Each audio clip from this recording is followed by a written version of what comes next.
En el video de hoy vamos a seguir analizando los siguientes temas de la mecánica de sólidos, ¿sí? En el video anterior vimos y analizamos una estructura simple, una estructura sencilla, que tenía tres nodos.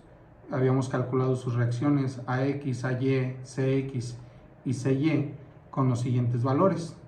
AY era igual a 0, AX era igual a 40, CY era igual a 30 y CX era igual a 40. Y obtuvimos las fuerzas en los elementos. La fuerza interna del nodo A al nodo B era de 40 kilonewtons a compresión, y de B a C era de 50 kilonewtons a tensión. Entonces aquí vamos a empezar a hacer algunas anotaciones. Por ejemplo, cuando estemos representando las fuerzas internas de las barras, vamos a denotarlas con la letra F y de qué nodo a qué nodo va la fuerza. Por ejemplo, F de B a C son las fuerzas elementales distribuidas a lo largo de toda el área transversal de nuestro elemento. Entonces, recordando el término de esfuerzo, que es igual a fuerza por unidad de área, tenemos que el esfuerzo lo vamos a denotar con la letra griega que sale ahí a continuación, y la fuerza por unidad de área pues es P entre A, donde P es la fuerza interna del elemento y A es el área transversal del elemento donde está actuando la fuerza. Entonces vamos a empezar con el análisis y el diseño de estos elementos. Entonces, la varilla de B a C nos dice que tiene un esfuerzo permisible de 165 megapascales. ¿Qué es lo que vamos a hacer? Lo que hicimos en el video anterior no es suficiente para saber si nuestra varilla resiste la fuerza o no. Entonces, de acuerdo al material del cual está hecha, nosotros tenemos aquí un esfuerzo permisible de 165 megapascales. Entonces, la pregunta que nos tenemos que hacer es, ¿la varilla soporta la carga? Pues es lo que vamos a hacer a continuación. Vamos a hacer el análisis. ¿Cuál es la fuerza interna de la varilla? De la fuerza de B a C, 50 kilonewtons. Tenemos un diámetro de 20 milímetros. Entonces, la fórmula para obtener el área de un elemento es pi por radio al cuadrado. Entonces, el área de nuestra varilla con un diámetro de 20 milímetros, si lo expresamos en metros, nos da 314 por 10 a la menos 6 metros cuadrados. Entonces, el esfuerzo actuante es igual a P entre A, que es igual a 50 kilonewtons entre 314 por 10 a la menos 6 metros cuadrados. Esto nos da un resultado de 159 megapascales, que el esfuerzo actuante es menor al esfuerzo permisible. O sea, 159 megapascales es menor a 165 megapascales. Por lo tanto, nuestra varilla resiste esta fuerza que está actuando, ¿sí? Siguiendo con el análisis y el diseño, algo muy importante es también el diseño de los elementos. Entonces, en este caso, si nosotros tuviéramos que la varilla de B a C fuera de aluminio y el aluminio tiene un esfuerzo permisible de 100 megapascales, pues la pregunta ahora que nos tendríamos que hacer es ¿qué diámetro es necesario para soportar la carga actuante en nuestro elemento? ¿Sí? Entonces, tenemos la fórmula: esfuerzo es igual a carga entre área. De aquí vamos a despejar el área porque nosotros necesitamos saber el diámetro. Entonces, despejando el área, tenemos que el área es igual a la carga entre el esfuerzo. En este caso ya conocemos el valor de la carga, que son 50 kilonewtons, y el esfuerzo permisible son 100 megapascales. Esto nos da un área mínima de 500 por 10 a la menos 6 metros cuadrados. También sabemos que el área es igual a pi por radio al cuadrado. Despejando el radio, tenemos que el radio va a ser igual a la raíz cuadrada de 500 por 10 a la menos 6 metros cuadrados entre pi, que nos da 12.62 por 10 a la menos 6 metros cuadrados. Y el diámetro necesario es 2 veces el radio. Esto nos da 25.2 milímetros. Entonces, acabamos de observar que el papel del ingeniero no solo se limita al análisis de estructuras, sino que algo más importante es el diseño, es obtener las fuerzas internas de los elementos para diseñar las dimensiones que necesita ese elemento para soportar las fuerzas que estén actuando sobre él, ¿sí? Entonces vamos a entrar a ver lo que es la carga axial y el esfuerzo normal. Para eso tenemos nuestro elemento, al cual a lo largo de su eje nos está actuando una fuerza de tensión o de compresión. En este caso tenemos fuerzas de tensión, pero la fuerza está actuando a lo largo del eje de nuestro elemento. Para poderlo analizar vamos a hacer un corte perpendicular a nuestro elemento.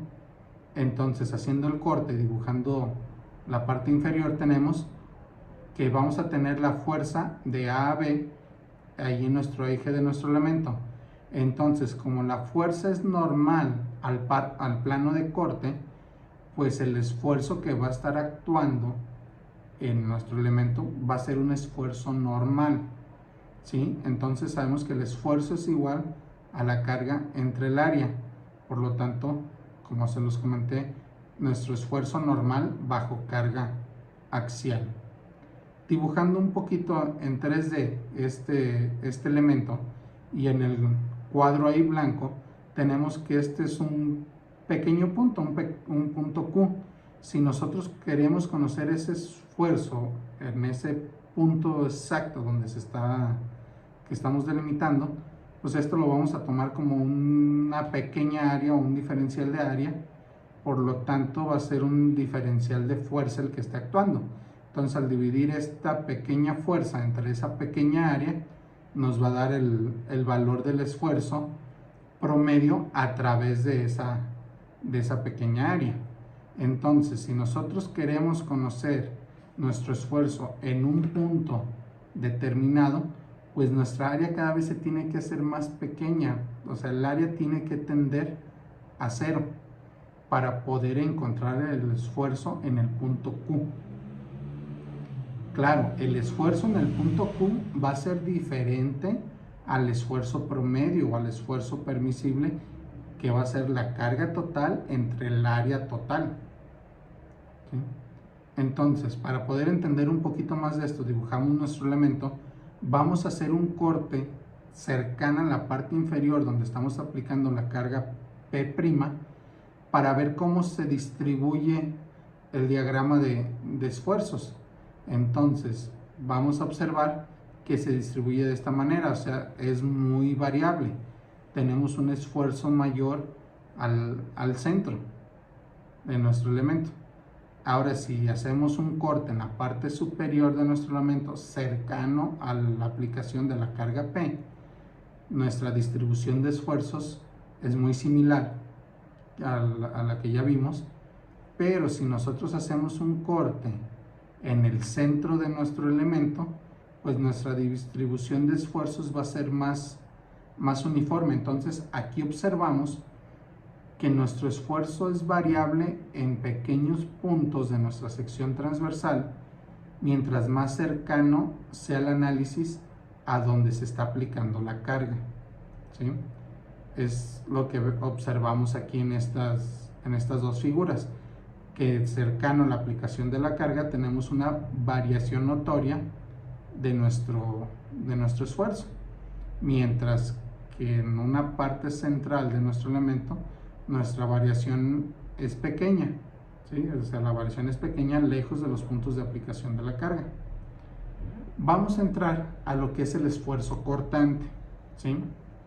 El esfuerzo cortante pues son cargas que van a actuar perpendicular a nuestro elemento, ¿sí? Analizando esta figura de A a B, tenemos las cargas P y P' actuando perpendicular a nuestro elemento AB. Entonces vamos a hacer nuestro corte en el punto C. Tenemos nuestra carga P', por lo tanto vamos a tener una reacción interna en sentido contrario de P. Esta es nuestra fuerza interna, ¿sí? Nuestra fuerza interna en el caso de esfuerzos cortantes pues va a ser igual a nuestras fuerzas cortantes. como ya se los mencioné, estas fuerzas son transversales al eje de nuestro elemento. Entonces el esfuerzo cortante promedio lo vamos a definir como tau promedio, que es igual a la carga entre el área. No podemos suponer que los esfuerzos cortantes a través de una sección sean constantes. Vamos a analizar en videos más adelante que nuestra variación no es uniforme del esfuerzo cortante.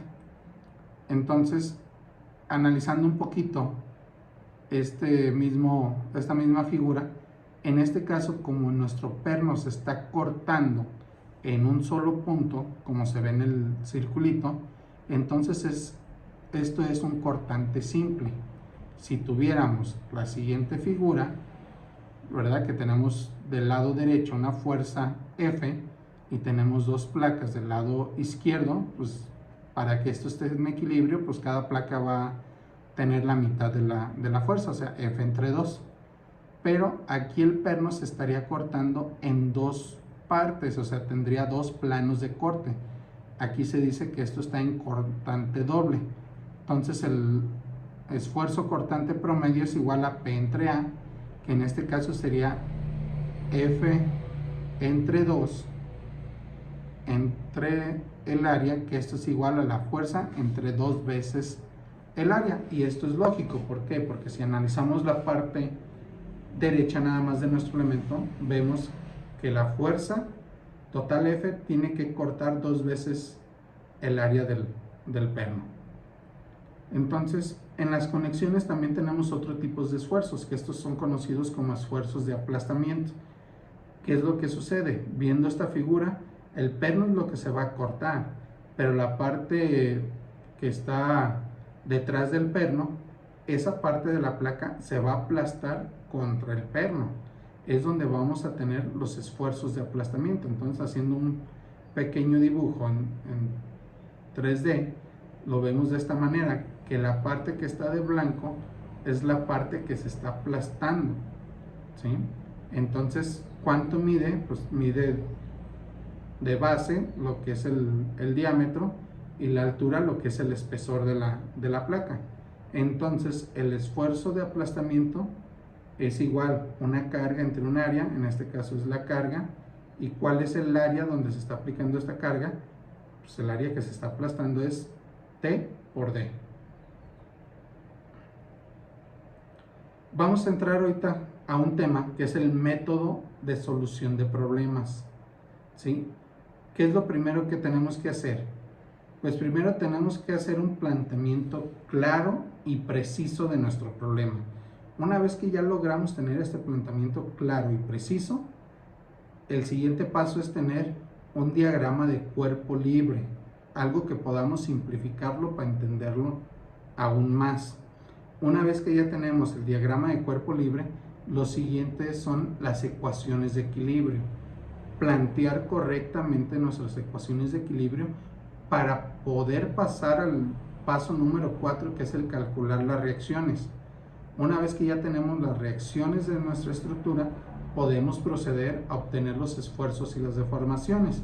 Claro, previamente calculando las fuerzas internas de cada elemento. Y por último, verificar esos resultados que estamos obteniendo. Hasta aquí dejamos este video. Espero les haya servido. No olviden dejar sus comentarios y cualquier duda la estaremos resolviendo. Suscríbanse al canal para que les lleguen las notificaciones más rápido en cuanto estemos subiendo los videos, y los veo en el siguiente video.